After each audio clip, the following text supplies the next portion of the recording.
عزیزان گرامی، معزز بہنوں اور بیٹیوں، اللہ رب العزت نے قرآن کریم میں مومنوں کی جو نشانیاں ذکر فرمائی ہیں، ان میں سے کچھ نشانیاں سورہ المؤمنون میں ذکر فرمائی ہیں۔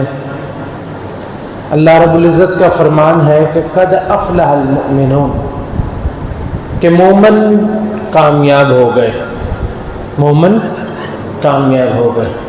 تو وہ مومن کامیاب ہوئے الذین هم فی صلاتہم خاشعون، جو اپنی نمازوں میں خشوع کرنے والے ہیں، خشوع کرنے والے ہیں۔ یہ نہیں فرمایا کہ الذین خشعوا فی صلاتہم، کہ وہ لوگ جنہوں نے اپنی نماز میں خشوع اختیار کیا، خشوع اختیار کیا۔ ان دونوں چیزوں میں فرق کیا ہوگا؟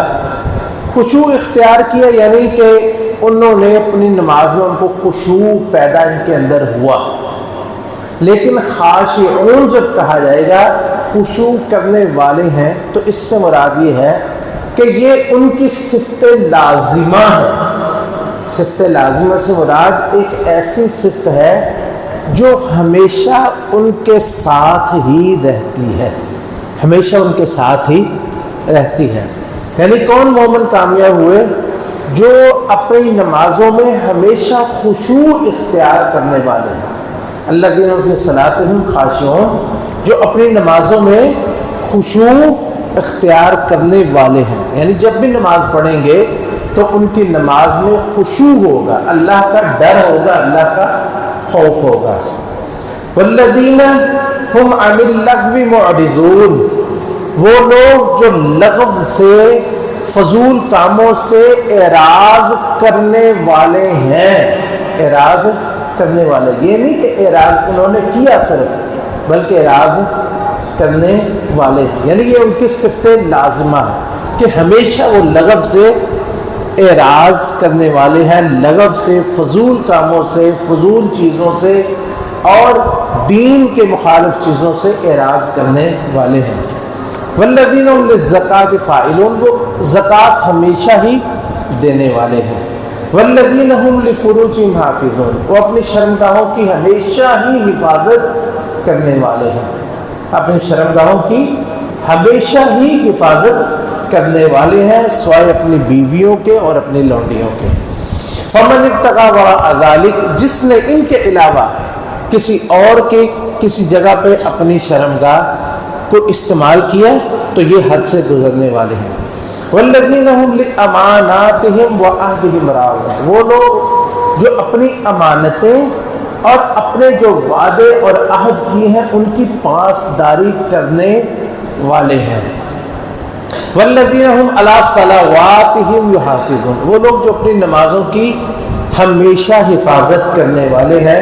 تو یہ وہ لوگ ہیں کہ اولئک هم الوارثون، یہ وہ لوگ ہیں جو وارث ہیں۔ کس کے وارث ہیں؟ الذین یرثون الفردوس، جو فردوس اعلیٰ جنت الفردوس کے وارث ہیں۔ ہم فیہا خالدون، اس میں ہمیشہ رہنے والے ہیں۔ اللہ رب العزت ہم سب کو ان لوگوں میں شامل فرما دے۔ یہاں بیان کرنے کا مقصد یہ ہے کہ اللہ رب العزت نے جو مومنوں کی صفات ذکر فرمائی ہے نا، وہ یہ نہیں ہے کہ مومن رمضان کے ایک مہینے میں اس کے اندر یہ صفتیں پیدا ہوتی ہیں اور جب شوال آتا ہے تو اس کے اندر یہ صفتیں ختم ہو جاتی ہیں، ایسا نہیں ہے، بلکہ یہ ساری صفات ان کے اندر سارا سال موجود رہتی ہیں، بلکہ ساری زندگی یہ صفات ان کے اندر موجود رہتی ہیں۔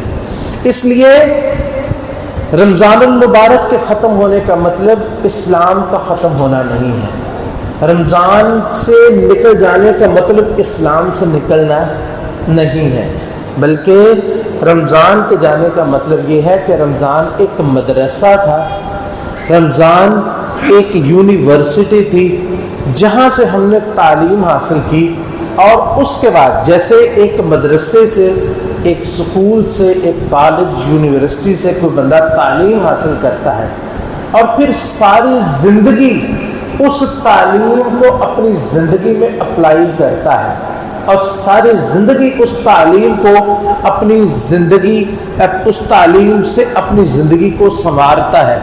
اسی طرح رمضان المبارک ایک مدرسہ تھا اور ایک سبق تھا، ایک درسگاہ تھی، جس نے ہمیں بتلانا تھا کہ ہم نے رمضان کے بعد جو 11 مہینے آنے ہیں ان میں زندگی کیسے گزارنی ہے۔ یعنی یہ نہیں کہ صرف اس ایک مہینے کے اندر ہم نے یہ کام کر لیے اور باقی مہینوں میں چھٹی نہیں، بلکہ جو اللہ رب العزت نے مومنوں کی جو صفات بیان فرمائی ہیں وہ ہمیشہ کے لیے ہے، ان کی صفات لازمہ ہے کہ وہ ہمیشہ نماز ادا کرنا یہ تو ممکن ہی نہیں ہے کہ نماز مومن ادا نہ کرے، نماز کے بغیر تو ایمان ہی نہیں ہے، لیکن نماز کے اندر خشوع اور خضوع اور لغو فضول کام جو ایک مہینہ تک تربیت لی، ٹریننگ لی، کہ جس میں کہا گیا کہ کوئی آپ جو روزے دار ہے وہ کسی سے فضول بات نہ کرے، نہ فحش کلامی کرے، اگر کوئی کرے تو اس سے کہے گے کہ انا صائم، انی صائم، میں روزے دار ہوں۔ تو یہ جو وہ صرف روزے کے اندر نہیں بلکہ والذین هم عن اللغو معرضون، وہ لغو سے فضول کاموں سے ہمیشہ ہی اعراض کرنے والے ہیں۔ والذین هم للزکاۃ فاعلون، زکوٰۃ یعنی طہارت کے لیے کیے جانے والے کام، ان میں سے ایک مال ہے جو سال بعد زکوٰۃ دینی ہے، ویسے صدقات، خیرات اور اپنے اعمال کو پاک کرنے والی چیزیں جتنے اعمال ہیں وہ ہمیشہ ہی وہ کرنے والے ہیں، اور اپنی شرمگاہوں کی ہمیشہ ہی حفاظت کرنے والے ہیں۔ رمضان المبارک میں تو حلال چیزوں سے بچنا ہے نا، حرام تو پہلے ہی حرام تھے، تو ان کی مزید جو ہے اس پہ تربیت انسان کے سخت ہو جاتی ہے کہ وہ ہمیشہ ہی اپنی شرمگاہ کی حفاظت کرنے والا ہے۔ اور وہ لوگ جو ہے وہ اپنی امانتیں اور اپنے عہد جو انہوں نے کیے ہیں ان کی ہمیشہ پاسداری کرنے والے ہیں، یہ صرف ایک مہینے کے لیے نہیں بلکہ ہمیشہ کے لیے۔ تو یہ لوگ جو ہے وہ اپنی نمازوں کی حفاظت کرنے والے ہیں جو ہیں یہ وارث ہیں جنت الفردوس کے۔ تو دیکھیں کہ یہ ایک مہینہ انسان کی زندگی کا نہیں بلکہ ایک لمحہ جو انسان کو اللہ نے دیا ہے وہ اپنی عبادت کے لیے دیا ہے کہ وَمَا خَلَقْتُ الْجِنَّ وَالْإِنسَ إِلَّا لِيَعْبُدُونَ، کہ میں نے جنوں اور انسانوں کو پیدا ہی اپنی عبادت کے لیے کیا ہے، اور یہ عبادت جو ہے یہ ہمیشہ کے لیے ہے، ہر وقت ہے، ہر لمحہ ہے۔ وَلَا تَمُوتُنَّ إِلَّا وَأَنْتُمْ مُسْلِمُونَ، یہ اللہ رب العزت کی نصیحت ہے، انبیاء کے لیے یہی نصیحت ہے کہ تمہیں موت اس حالت میں آئے کہ تم مسلمان ہو، موت اس حالت میں آئے کہ تم مسلمان ہو۔ تو موت تو کسی کو مہلت دینے والی نہیں ہے کہ اپنی اصلاح کر لو، موت کسی کو مہلت دینے والی نہیں ہے کہ اپنی اصلاح کر لو، اس لیے اصلاح کرو اور موت کا انتظار کرو، اس لیے اپنی اصلاح کر کے رکھے اور موت کا انتظار کرے۔ تو یہی وہ چیز ہے جو اللہ کے رسول علیہ السلام سے ایک صحابی نے پوچھی تھی۔ سفیان ابن عبداللہ رضی اللہ تعالیٰ عنہ کہتے ہیں کہ میں نے اللہ کے رسول علیہ السلام سے پوچھا کہ یا رسول اللہ صلی اللہ علیہ وسلم کلی فی الاسلام قولا لا اسأل عنہ احدا غیرک، کہ اے اللہ کے رسول صلی اللہ علیہ وسلم مجھے اسلام میں کوئی ایسی چیز بتلا دیجئے کہ مجھے آپ کے بعد کسی سے پوچھنے کی ضرورت پیش نہ آئے، آپ کے بعد کسی سے پوچھنے کی ضرورت پیش نہ آئے۔ آپ نے فرمایا قل آمنت باللہ ثم استقم، تم یہ کہہ دو میں اللہ پہ ایمان لایا اور پھر اس پہ قائم دائم رہو، یہ کہو کہ ایمان میں اللہ پہ لایا اور پھر اس پہ قائم دائم رہو اور اس پہ ثابت قدمی دکھاؤ۔ اچھا یہاں پہ ایک چیز دیکھیں، یہ صرف ایمان باللہ کیا ہے، ایمان کی تعریف کیا ہے، ایمان کسے کہتے ہیں، ایمان کسے کہتے ہیں؟ یہ کئی دفعہ ہم بار بار یہ سوال کرتے ہیں، یہ سب کو پتہ ہونا چاہیے کہ ایمان کیا چیز ہے، کیا چیز ہے ایمان، کون بتائے گا؟ یہ تو ہاں یہ یوسف بھائی یہ تو ارکان ایمان ہے نا، ایمان کیا ہے؟ ہاں جی، ایمان میں 3 چیزیں شامل ہیں، کتنی؟ 3 چیزیں۔ نمبر 1 اقرار باللسان، کہ بندہ زبان سے اقرار کرے. نمبر 2 تصدیق بالقلب، اس کا دل اس کی تصدیق کرے. وعمل بالجوارح، اور پھر انسان اس کے مطابق عمل کرے. تو ایمان 3 چیزیں ہیں، یعنی اقرار، تصدیق اور عمل. اقرار، تصدیق اور عمل، یعنی زبان، دل اور عمل. صرف یہ نہیں کہ ایمان تو پردہ دل میں ہوتا ہے، ایمان دل میں ہوتا دل میں ہے، لیکن اس کے ثمرات انسان کے اعضاء سے ہوتے ہیں. تو جب یہ کہا نا آمنت باللہ، کہ کہہ دے تو کہ میں ایمان لایا، اگر صرف زبان سے کہہ دینا کافی ہو تو یہ تو منافق بھی کہتے تھے، ایمان باللہ. اللہ تعالیٰ نے جو قرآن کریم میں پہلے سپارے میں جو منافقین کی صفت کہ وَمِنَ النَّاسِ مَن يَقُولُ آمَنَّا بِاللَّهِ وَبِالْيَوْمِ الْآخِرِ وَمَا هُمْ بِمُؤْمِنِينَ، لوگوں میں سے کچھ ایسے ہیں جو کہتے ہیں اللہ پہ اور آخرت پہ ایمان لائے لیکن وہ مومن ہے نہیں ہے. اگر صرف زبان سے کہہ دینا کافی ہو تو پھر ان کا ایمان قبول کیوں نہیں ہوا؟ اس لیے کہ ان کا ایمان ان کے دل کے اندر نہیں تھا، ان کا ایمان صرف زبان پہ تھا. اس لیے ایمان جو ہے اس میں 3 چیزیں ہونا ضروری ہیں، زبان سے اقرار، دل کی تصدیق اور اس کے مطابق عمل. اور جب یہ کہا گیا نا کل آمنت باللہ، کہہ دے میں اللہ پہ ایمان لایا، تو اس سے 3 چیزیں مراد ہیں. اور پھر ثم استقم، اس پہ قائم رہو. کب تک قائم رہو؟ جب تک تمہیں موت نہ آ جائے، موت نہ آ جائے. جیسے اللہ کے رسول علیہ السلام، جیسے اللہ رب العزت نے فرمایا کہ وَاعْبُدْ رَبَّكَ حَتَّى يَأْتِيَكَ الْيَقِينُ، کہ اپنے رب کی عبادت کرو یہاں تک کہ یقین یعنی موت آ جائے. موت تک اپنے رب کی عبادت کرتے رہو.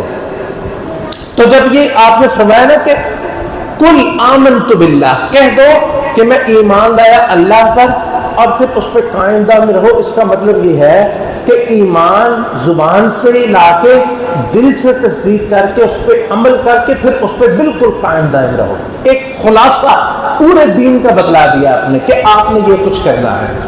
تو یہی وہ چیز ہے جو اللہ رب العزت نے قرآن کریم و سورہ فصلت میں ذکر فرمائی کہ ان الذین قالوا ربنا اللہ ثم استقاموا، بے شک وہ لوگ جنہوں نے کہا کہ ہمارا رب اللہ ہے، یعنی صرف زبان سے نہیں کہا، یعنی اس کے جو تقاضے ہیں آگے، یعنی اللہ پہ ایمان لانے کے تقاضے کیا ہے کہ پورے ایمان کے جو ارکان ہیں ان پہ ایمان لایا جائے، اسلام کے جو ارکان ہیں ان پہ ایمان لایا جائے اور اس پہ عمل ہو.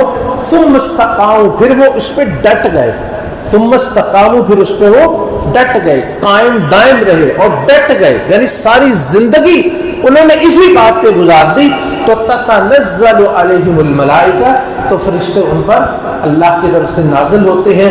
اللہ تخافوا ولا تحزنوا، وہ فرشتے کیا کہتے ہیں کہ تم نہ خوف کرو نہ غم تمہیں آئے. یعنی یہ زندگی میں فرشتے ان کے دلوں کو مضبوط کرتے ہیں اور موت کے وقت فرشتے جو ہیں وہ اتر کے ان کو کہتے ہیں کہ تم غم نہ کرنا، تمہارے لیے اللہ نے جنت تیار کی ہوئی ہے. اور ابشروا بالجنۃ التي كنتم توعدون نحن اولیاؤکم فی الحیات الدنیا وفی الآخرہ. تو یہ ان کو فرشتے یہ ساری باتیں کہتے ہیں کہ ہم تمہاری زندگی میں بھی تمہارے دوست تھے اور آخرت میں بھی تمہارے دوست ہوں گے. تو یہ وہ لوگ ہیں کہ جن کو اللہ تعالیٰ نے جو ہے یہ ہمیشہ کے لیے، جن کی صفت لازمہ ہے کہ جو ایمان لائے اور پھر اس پہ ڈٹ گئے اور اس پہ قائم دائم رہے اور ایمان پہ ثابت قدم رہے. تو یہی یہ بات اللہ تعالیٰ نے حضرت عیسیٰ علیہ السلام سے جو پہلی گفتگو انہوں نے کی تھی، عیسیٰ علیہ السلام کی زبان سے بھی اللہ تعالیٰ نے یہی کہلوائی کہ وَأَوْصَانِي بِالصَّلَاةِ وَالزَّكَاةِ مَا دُمْتُ حَيًّا، کہ اللہ تعالیٰ نے مجھے نصیحت کی ہے بالصلاۃ والزکات، کہ میں نماز ادا کروں اور زکوٰۃ ادا کروں، ما دمت حیا، جب تک میں زندہ رہوں، جب تک میں زندہ رہوں. اب یہ تو ممکن نہیں ہے کہ کوئی شخص رمضان المبارک آئے. دیکھیں عام طور پر یہ رمضان جو ہے یہ ایسا نہیں ہوتا کہ انسان کی زندگی پر اثر انداز نہ ہو. یہ ضرور ہوتا ہے، ہم نے دیکھا ہے رمضان میں جو ہے وہ لوگ تقریباً 3 قسم کے ہوتے ہیں. کچھ لوگ تو ہوتے ہیں جو پہلے ہی نماز نہیں پڑھتے، رمضان آتا ہے تو ایک دو دن شروع کرتے ہیں، چند دن پڑھتے اور پھر جو ہے وہ رمضان میں چھوڑ جاتے ہیں۔ اور کچھ لوگ ہم نے ایسے دیکھے ہیں، میں نے اپنی زندگی میں خود کچھ لوگ دیکھے ہیں کہ جنہوں نے رمضان میں نماز شروع کی، رمضان میں نماز شروع کی، پورا رمضان نماز پڑھتے رہے، اللہ نے ان کو نمازی بنا دیا، اللہ نے ان کو نمازی بنا دیا۔ یہ بہت سارے لوگ میں نے خود دیکھے ہیں کہ جو شخص مستقل، یعنی ایک سبق ہے نا، اس نے حاصل کیا ہے کہ نماز پڑھنی ہے، ایک مہینہ تک پڑھتا رہا، وہ اس کا عادی ہو گیا، اللہ رب العزت نے اس کی نماز کو قبول کیا، حتیٰ کہ اللہ نے اس کے دل میں نماز کی محبت ڈال دی، نماز کی محبت اس کے دل میں ڈال دی۔ تو جو بھی بہت سارے لوگ ہیں جو عبادات، کئی چیزیں جو لوگ چھوڑنا نہیں چاہتے، کچھ لوگ ہیں جو کہتے ہیں کہ سگریٹ نہیں چھوڑتی، رمضان آیا عہد کر لیا ہم نے نہیں پینی، پورا مہینہ نہیں پی، بعد میں بھی چھوڑ دیں۔ ایک مہینہ بہت اچھی ٹریننگ ہوتی ہے، بڑی اچھی تربیت ہوتی ہے، جو بھی کام بندہ ایک مہینے کے لیے بھی اگر کوئی تو کہے نا کہ میں نے اس مہینے میں نہیں کر دے تو اللہ بعد میں بھی اس کو توفیق دے دیتا ہے۔ تو کچھ لوگ تو یہ ہوتے ہیں۔ تو ایک تیسرے قسم کے لوگ ہوتے ہیں جن کو اللہ پہلے ہی نیکیوں کی توفیق عطا فرماتا ہے، رمضان المبارک میں وہ نیکیوں میں اور بڑھ جاتے ہیں، اور جب رمضان ختم ہوتا ہے تو ان کے نیکیوں کی کیپیسٹی میں اضافہ ہو گیا ہوتا ہے، اس کی نیکیوں کی صلاحیت میں اضافہ ہو گیا ہوتا ہے۔ تو یہ ایسے نہیں ہونا چاہیے کہ ہم رمضان المبارک آیا تو ہم نے نمازیں شروع کی، نماز کے بعد رمضان کے بعد پھر ختم، تو ہمیں پتہ ہے کہ ہم نے رمضان میں ہی مرنا ہے، باقی 11 مہینے ہمیں پتہ ہے کہ ہم نے نہیں مرنا، اللہ کے پاس نہیں جانا۔ اللہ نے ایک دن میں 5 نمازیں فرض کی ہیں ہمارے لیے۔ دیکھیں صرف نمازیں ہی نہیں، اللہ کی جتنی عبادات ہیں وہ ہمیشہ کے لیے ہیں، اس میں کوئی چھٹی نہیں ہے، کوئی تعطل نہیں ہے، کوئی اس میں جو ہے وہ رخصت نہیں ہے۔ رخصت جو ہے وہ صرف اس وقت ہے جس وقت اس دنیا سے نکل گئے، جب تک زندہ ہے۔ ہماری زندگی کا مقصد ہی کیا ہے؟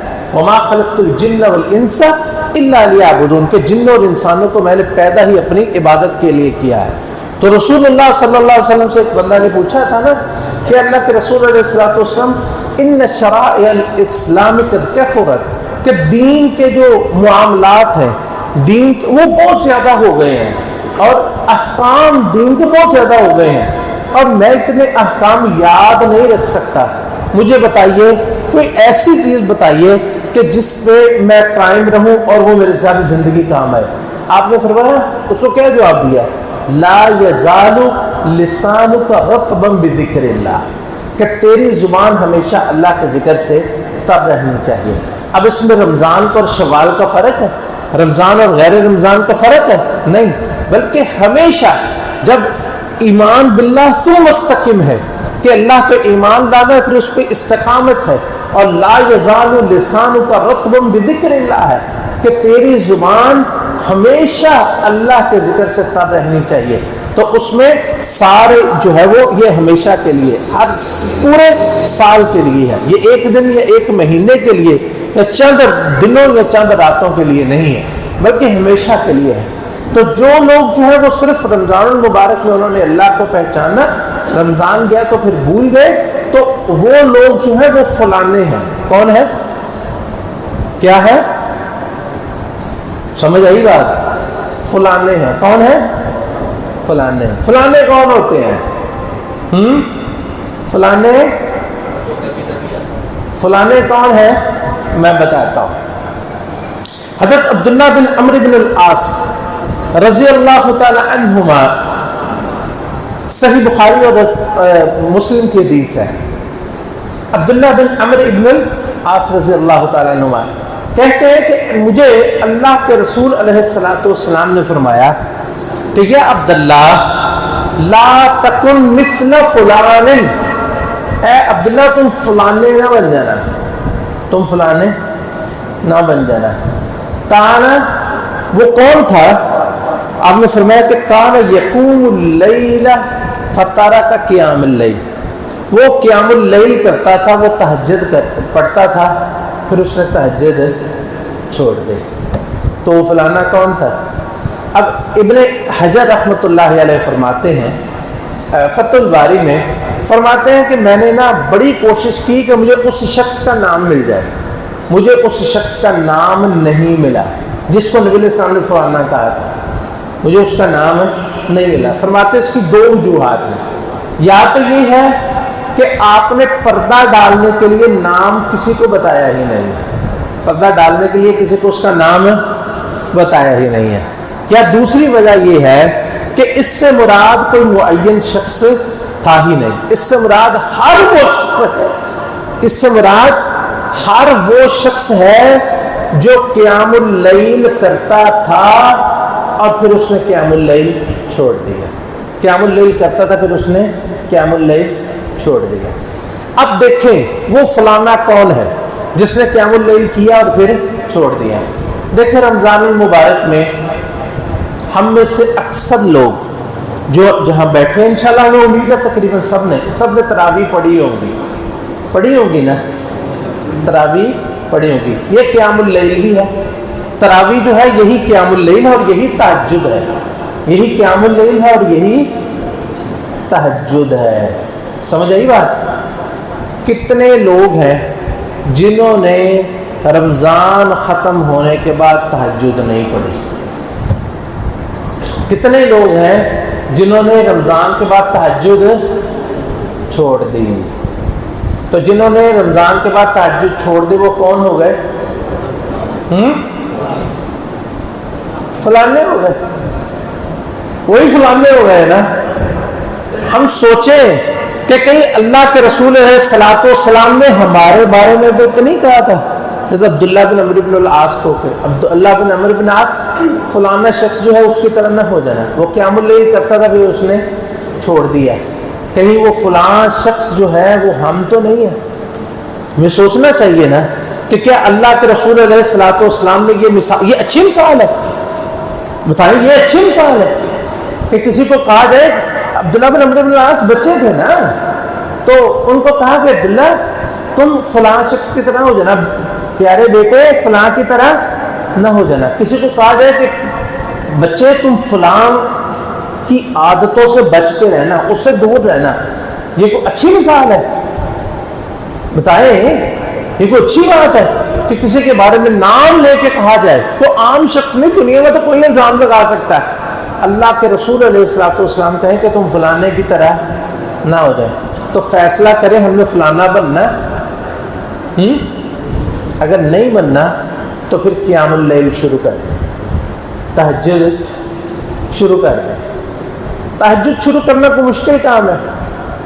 مشکل کام ہے؟ دیکھیں صرف آپ ابتدا کریں، جو نہیں کر جو پڑھتے ہیں نا وہ تو پڑھتے رہیں، اللہ ان کو مزید توفیق دے اور قبول بھی فرمائے، اور جو نہیں پڑھتے ان کے لیے اتنا آسان ہے شروع کرنا ہے، باقی اللہ توفیق دے تو اس بندہ زیادہ سے زیادہ کرتا رہے۔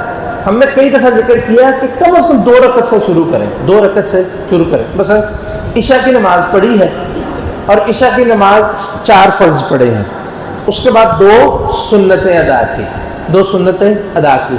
ہمارے لوگ اکثر کیا کرتے ہیں، 2 سنتیں پڑھنے کے بعد ایک وتر پڑھتے ہیں اور فارغ ہو جاتے ہیں، حالانکہ یہ وتر جو ہے یہ عشاء کی نماز کا حصہ نہیں ہے، یا عشاء کی نماز کا حصہ نہیں، بلکہ یہ تو رات کی نماز کا حصہ ہے۔ کس کی نماز کا حصہ ہے؟ رات کی نماز کا حصہ ہے۔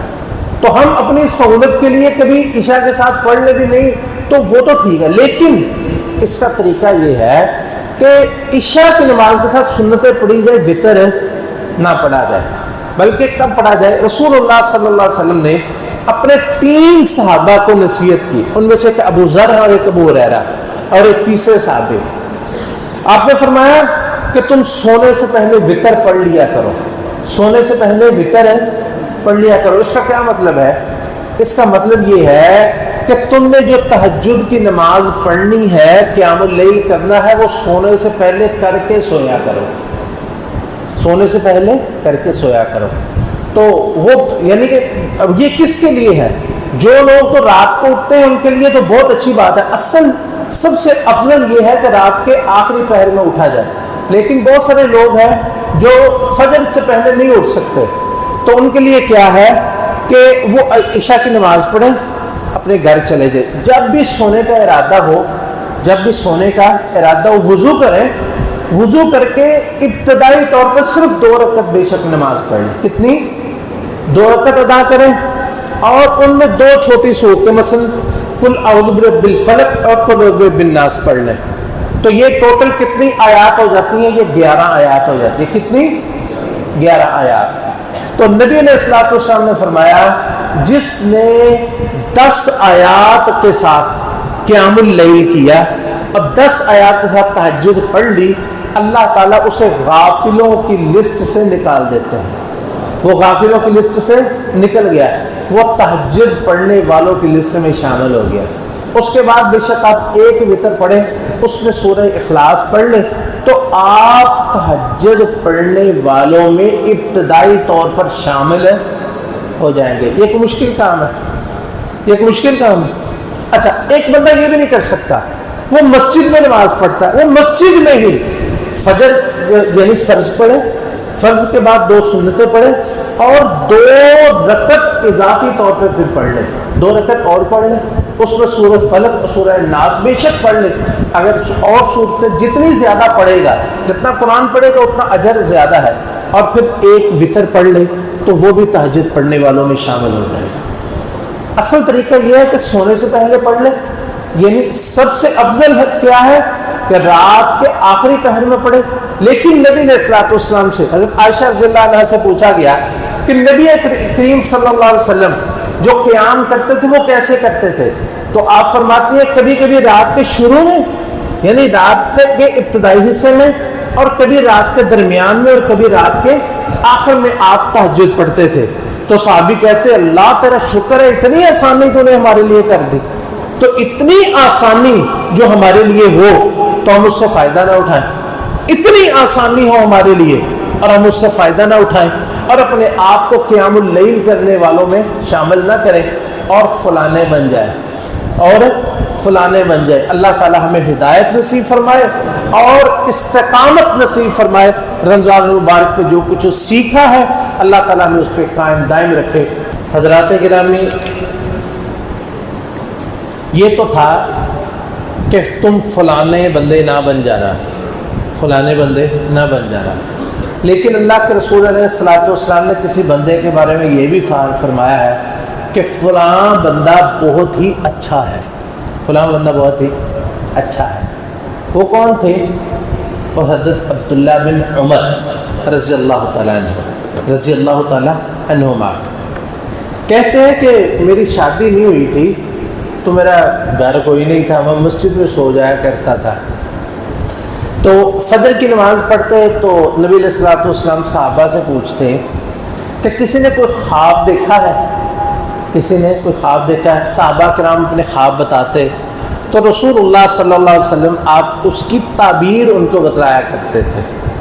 تو کہتے ہیں جی میرا بھی بڑا دل کرتا تھا مجھے بھی کوئی خواب آئے تو میں بھی آپ کو بتاؤں، آپ میرے خواب کی بھی تعبیر بتائیں. کہتے ہیں جی کہ ایک رات میری اتنی شدید خواہش ہوئی کہ میں نے اللہ سے دعا کی، اور بلکہ میں نے اپنے آپ سے کہا کہ عبداللہ اگر تیرے اندر کوئی خیر ہوئی نا تو اللہ تعالیٰ تجھے کوئی خواب ضرور دکھلائے گا. کہتے ہیں پھر میں نے اللہ سے دعا کی یا اللہ اگر میرے اندر کوئی خیر موجود ہے تو مجھے بھی کوئی اچھا سا خواب دکھلا دے، مجھے بھی کوئی اچھا سا خواب دکھلا دے. کہتے ہیں میں نے یہ دعا کر کے سو گیا. سونے کے بعد میں نے خواب میں دیکھا 2 فرشتے آئے، ان کے ہاتھوں میں لوہے کے ہتھوڑے پکڑے ہوئے تھے، لوہے کے ہتھوڑے پکڑے ہوئے تھے.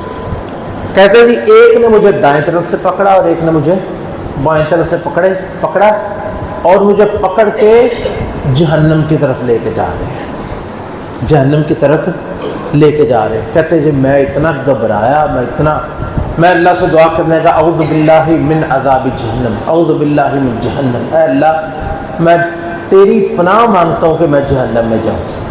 کہتے ہیں جی اتنے میں ایک اور شخص جو ہے وہ سامنے آیا، اس کے ہاتھ میں بھی ہتھوڑا تھا، لوہے کا ہتھوڑا تھا. تو مجھے کہنے لگا عبداللہ گھبراؤ نہیں، تم اچھے آدمی ہو، بس اپنی نمازوں میں اضافہ کرو، اپنی نمازوں میں اضافہ کرو، تم اچھے آدمی ہو، تم جہنم میں نہیں جاؤ گے، تم اچھے آدمی، تم جہنم میں نہیں جاؤ گے. کہنے لگے جی وہ مجھے لے کے جہنم کی طرف چلے گئے. میں نے جہنم دیکھی، جہنم میں لوگ الٹے لٹکے دیکھے، میں نے قریشی مشرک جو ہیں اس میں دیکھا کہ ان کو الٹا لٹکایا ہوا اور جہنم میں جل رہے ہیں۔ کہتے جی اس کے بعد وہ لوگ جو ہے مجھے واپس لے جہنم میں نہیں گرایا۔ کہتے جی صبح ہوئی تو میں نے اپنی بہن ام المؤمنین حضرت حفصہ بنت عمر رضی اللہ تعالی عنہما، میں نے ان کو اپنا خواب بتلایا۔ انہوں نے اللہ کے رسول علیہ الصلوۃ والسلام سے میرا خواب ذکر کیا تو اللہ کے رسول علیہ الصلوۃ والسلام نے فرمایا کہ نعم الرجل عبداللہ بہت ہی اچھا آدمی ہے، عبداللہ بہت ہی اچھا آدمی ہے، لو کان یصلی باللیل، اگر وہ رات کی نماز پڑھنا شروع کر دے، اگر وہ تہجد کی نماز پڑھنا شروع کر دے نا تو یہ تو بہت ہی اچھا بندہ ہے، یعنی اچھا بندہ ہے، لیکن ایک اس میں کمی ہے کہ وہ تہجد نہیں پڑھتا، رات کی نماز نہیں پڑھتا۔ کہتے اس کے بعد عبداللہ رضی اللہ عنہ نے یہ بات سنی اپنی بہن سے، تو اس کے بعد انہوں نے تہجد ہے پھر کبھی چھوڑی نہیں، اور رات کا اکثر حصہ جو ہے وہ قیام میں گزارتے تھے۔ اللہ رب العزت سے دعا ہے کہ اللہ تعالی ہمیں بھی اپنی فرائض، سب سے پہلے اپنے فرائض ان کی اصلاح کی توفیق نصیب فرمائے، اور اس کے بعد نوافل جیسے کہ نفلی نمازیں ہیں اور نفلی صدقات و خیرات ہیں، نفلی روزے ہیں جن میں شوال کے یہ 6 روزے جن کے بارے میں نبی علیہ الصلوۃ والسلام نے فرمایا جس نے رمضان کے روزے رکھے اور پھر 6 شوال کے روزے رکھے تو اس کو ہمیشہ کے روزوں کا اجر ملے گا۔ 6 روزے رکھنے سے پورے سال کے روزوں کا اجر انسان کو ملتا ہے۔ نفلی عبادات، اذکار اللہ تعالیٰ نے تمام عبادتوں کو کرنے کی ہمیں توفیق نصیب فرمائے۔